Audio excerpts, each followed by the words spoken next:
Hello, magandang araw sa lahat ng aking mga kababayan. Ayan, talaga namang ngayon nakikita nyo kasama natin si Mama Hanelet kung saan nandito po kami sa The Hague pa rin at napagbigyan tayo ng pagkakataon na makasama siya ngayong araw na ito. Kaya ma'am, thank you so much at kumusta po yung inyong pag-visit? Ilang days na po kayo dito? 25 yata kami. 25 kayo dumating. 25. Oo. Kumusta naman po kayo nung na-visit nyo na si PRRD, di ba? With Kitty? Pagdating niya dun sa ano namin, nagyakapan kami tatlo, tapos sabay-sabay kami ni Kitty kumanta ng happy birthday sa kanya. Oh, wow. Dito si Kitty sa kabilang pisngi, dito ako sa kabila, kasi kami kanta ng happy birthday. Yun, hanggang ano. Hindi po umiyak si PRRD? Ay, hindi. Kayo po? Kasi sabi ni Inday, wag daw kayo umiyak. Ako pa, medyo ano pa ako. Ano po yung sinabi ni former President PRRD sa inyo? Sabi niya, yung kagaya ng sinabi niya kay VP, sabi niya, there will be a day, there will always be a day of reckoning. Yeah. Tsaka sabi nga niya, kinote niya nga sa Psalms 91 verse 8, Yeah. I will let you see with your own eyes the destruction and the punishment of the wicked. Yeah. Ang ganda ng promise ng Panginoon. So very positive po si PRRD. Ano yung parang pinaka-importanting mensahe niya sa inyo nung time na nag-visit kayo sa kanya? Nung kinwentuhan ko kasi siya kung ano nangyari sa labas, sabi ko, ikaw na ayaw mong ipaalam, ayaw mong magpa-istorbo tuwing birthday mo, natutulog ka lang. Ngayon buong mundo ang nagse-celebrate ng birthday. Yeah, birthday niya. So, tuwang-tuwa naman siya. Oo. So, masaya siya. Nagbanggit ba siya na, like personal messages sa Pilipino, mga kababayan natin? Sabi niya, salamat sa suporta at sa pagmamahal. As usual, sabi niya, mahal niya ang lahat ng ang mga Pilipino sa buong mundo, sa Pilipinas at sa labas ng bansa. Saan mang parte ng bansa, mahal niya. Yun naman talaga Imiski na ng presidente siya, mas minahal pa nga niya ang Pilipino. Yeah. At ang Pilipinas. Yeah. So, ako po talagang nag-travel din ako para ma-witness talaga namin yung pang-aapi sa family ninyo.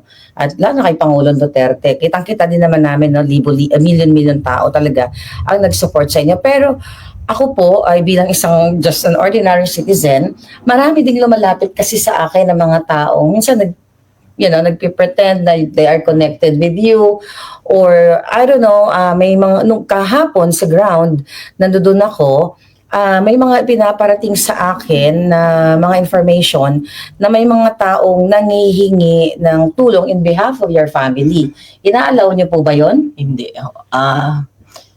Pakiusap ko lang kung sino man ho kayo, huwag niyong gamitin ang pagkakataong ito, ang trahedya namin. Yeah. Kung kayo ay sadyang nangangailangan sa buhay, parang awa niyo na ho, huwag niyo hong gamitin ito. Dahil kami ho bilang pamilya, si VP Inday, si Congressman Pulong, si Mayor Baste, hindi ho kami hihingi ng tulong o financial na tulong sa ibang tao. Kami ho, kung kinakailangan naming umutang, yun ho ay gagawin namin. Merong nagkwento sa akin. Maraming lumalapit kasi alam nila, desperado kami, di ba? Yeah. Lumalapit sila na ganyan. Sabi ko, kung kaya mong gawin, bakit hindi mo na lang gawin? Bakit, maraming mga kwento, mga storya. Sige, kung kaya mong gawin, gawin mo na lang. Yun ang ano ko. So pakiusap ka lang. Yung totoong nurse, alam mo, natulog sa bahay namin, Maharlika. Yung totoong nurse na nag-aalaga, ako nag-interview nan before pa siya naging presidente. So sa bahay namin niya natutulog, sa sala namin natutulog, nag-aantayan kay PRD kung kailan siya tatawagin. So, yung totoong mga nurse hindi nagsasalita. Kami may group chat kami ng kasama ng mga nurse na nag-aalaga, nagre-report sila sa akin kung ano. So, yung totoong nurse, hindi iyan nagsasalita.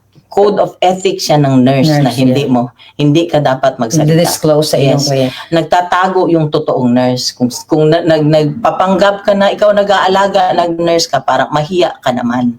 Sa totoong nurse na nag-aalaga, nagpupuyat sa kanya. Pero po, yung nurse ni Pangulong Duterte, di ba, hindi naman inalaw na magstay Kaya nga, dito? ultimo nurse, di ba?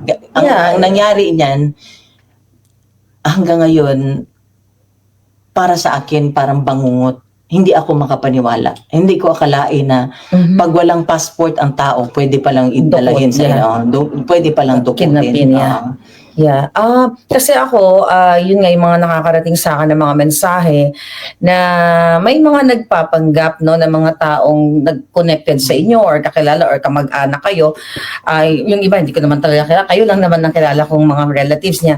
So ang sa akin lang ma'am, pinararating ko lang sa inyo kasi sa akin din may lumalapit kahapon nga po may mga nag-aabot ng mga what do you call it, mga sobre, mga birthday cards. So sinasabihan ko sila na yung family ninyo which is in-announce ni Inday, hindi nanghihingi ng financial help. So, but birthday greetings is fine. Birthday greetings, mga cards. Okay so meron Kasi pala pampaano ng ano niya. Yeah. Dinala ko ngayon ba, pinasign ko na yung pinabati ko nga para lang maanuhan siya. Yung alam mo, para maanuhan ng yung spirits niya, gumaan yung loob niya, maging sumaya siya ng konti doon dahil sa mga pagbati ng mga tao.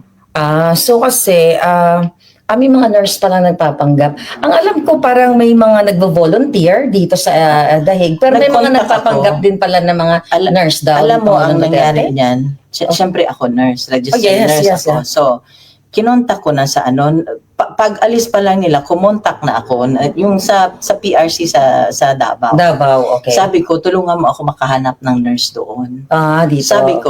Sabi ko, whatever na i-remit wire transfer yung sweldo niya papunta dito siya mag-alaga. Nakakontak ako natawagan ko ma'am ganito. It turned out bawal lahat pa ultimo yung nurse na personal nurse niya na before siya tumakbo ng presidente na in-interview ko kasi mabuting tao yun, mapagkatiwalaan mo talaga when it comes sa pera, mapagkatiwalaan mo.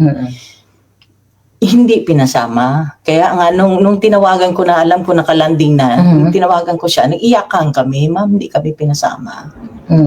Yun ang So, yun, kami nga para lang mapaano ko sa inyo na ang pamilya namin hindi ho manghihingi o magsusolicit sa inyo ng kahit na anong financial na tulong. Kami nga ni BP Inday nagtutulakan. Nung nasa Davao pa ako, sinabihan ko na si Inday. Sabi ko, bigyan mo ako ng magpadala ako. Paano ko ipadala? Hanggang ngayon, hindi niya ako sinasagot. So, ganun kami. So, yung mga makapalang mukha dyan, parang awa nyo na. Parang awa nyo na. Yeah. So, for the record, mga kababayan, wala pong nurse si Pangulong Duterte dito sa Dahig except yung nandoon sa ICC kung sino man yung assigned ng institution. Tama po ba? Hindi ko talaga alam. Malabo ang sa loob. Hindi ko alam. Marami akong hindi alam. Pati sinasabi lang nila ganito. Basta ako, sinabi ko lahat. Anong sitwasyon niya. Sinabi ko lahat kasi medical, medical history niya. Yes. Kung ang niya. Yun lang ang kaya kong sabihin. Pero yung sila ang magbigay, yun ang mahirap kasi sila ang hindi nagbibigay ng kung ano ang information. Yun ang Pero yung medical history ni PRRD na i-forward na sa kanila lahat, tama ba sa ICC? Inaasikaso ng mga lawyers yata. Inaasikaso kasi kailangan, sino bang 80 years old ang hindi nangailangan ng healthcare, ng kalinga, medical attention, medical whatever, di ba? 80 years old Sino bang hindi nangailangan yan?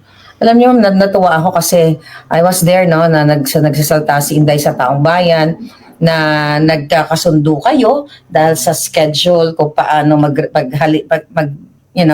take turns kayo sa pagbisita kay PRRD. Kami na mga sumusuporta kay PRRD sa family ninyo ay talagang natutuwa kami na sa ganitong klaseng sitwasyon ni PRRD nagkakaisa po kayong mga magkakamag-anak. So yan lang yung tinitignan namin. Doon din kami humuhugot ng lakas bilang mga supporters ninyo.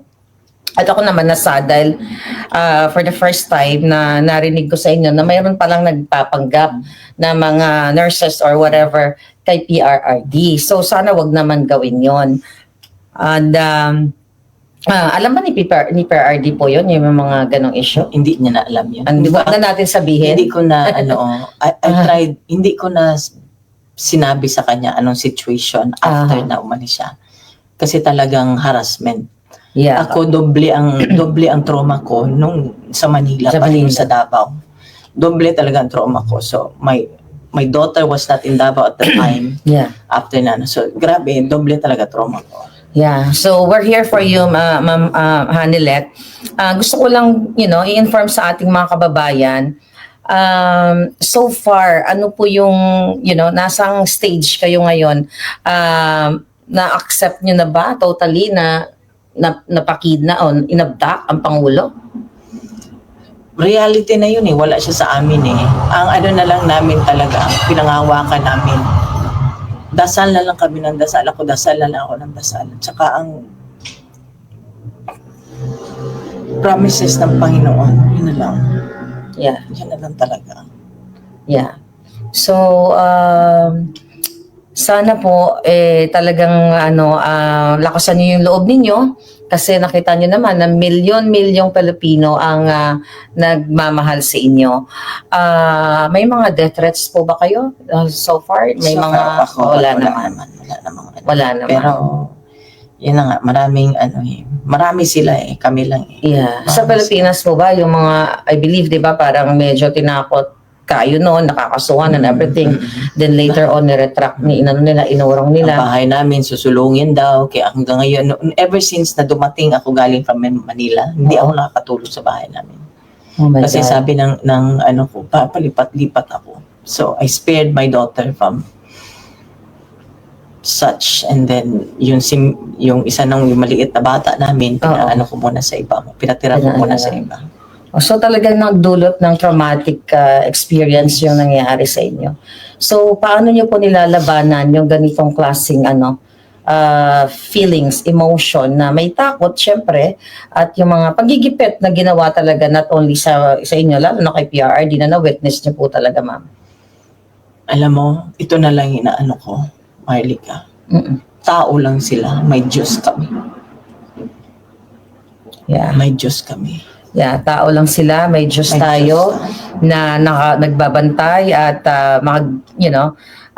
maghusga sa kung ano man ang sabi nga ni PRD, this is only temporary. Yeah. So I hope talagang mapauwi na natin si PRRD. So yung mga lawyers naman, ginagawa naman nila yung dapat nilang gawin. And very positive po ba si PRRD nung time na nanonood kayo sa loob? Sobra. Mas siya. Hindi mo basta-basta Nagja-joke pa rin siya, ma'am?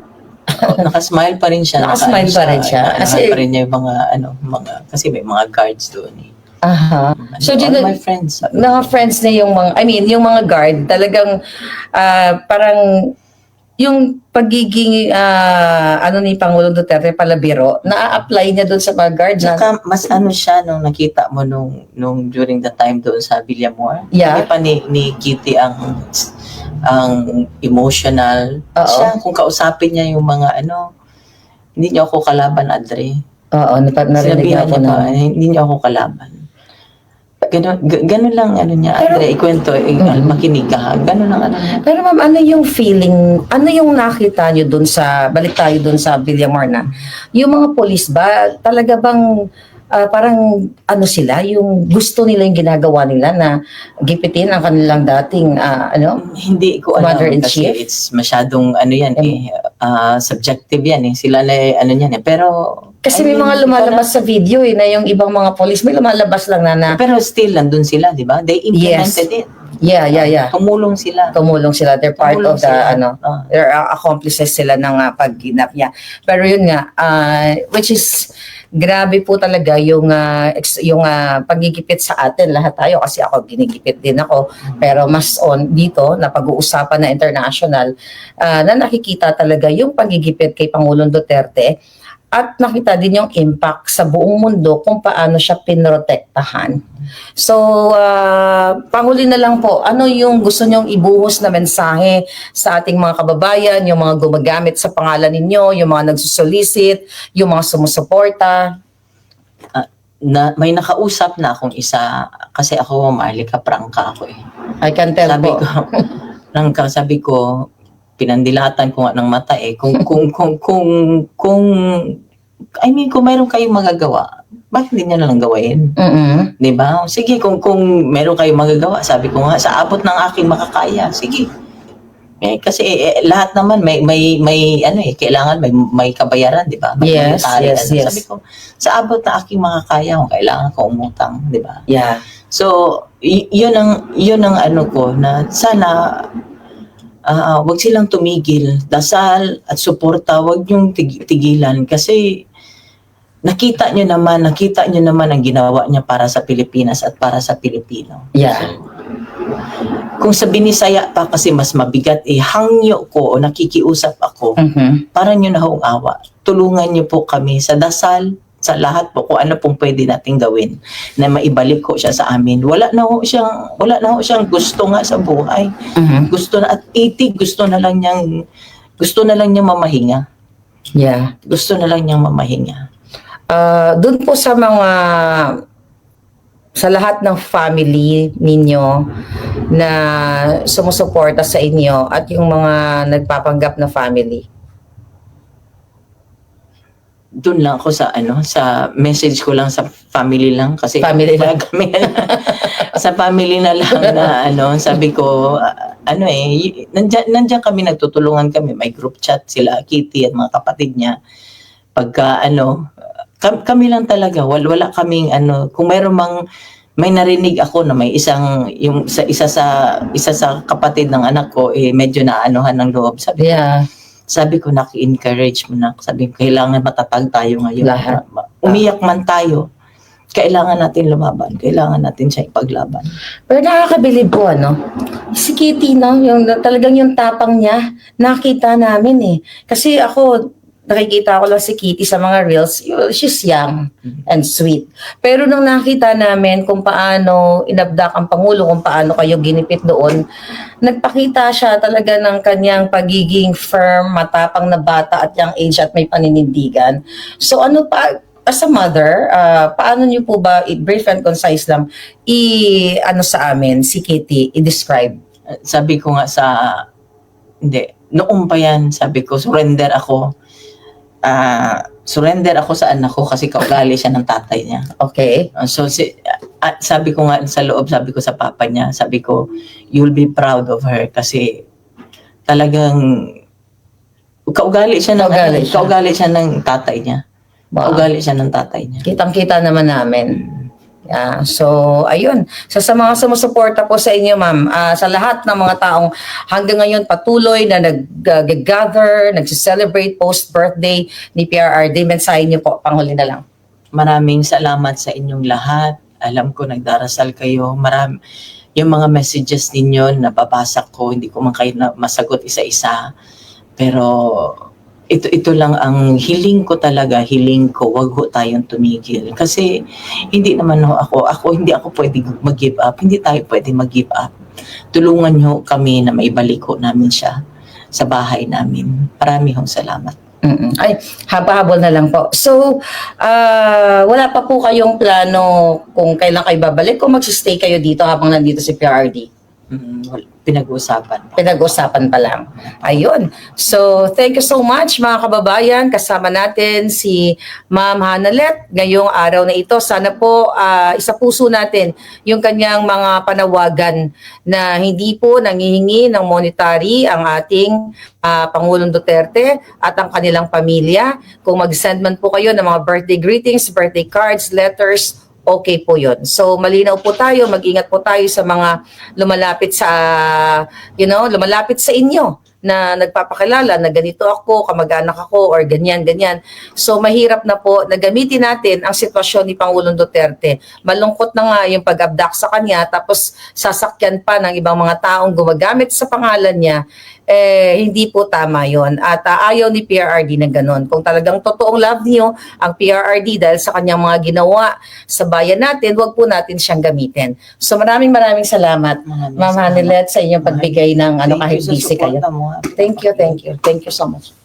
Thank you. Yeah, thank you.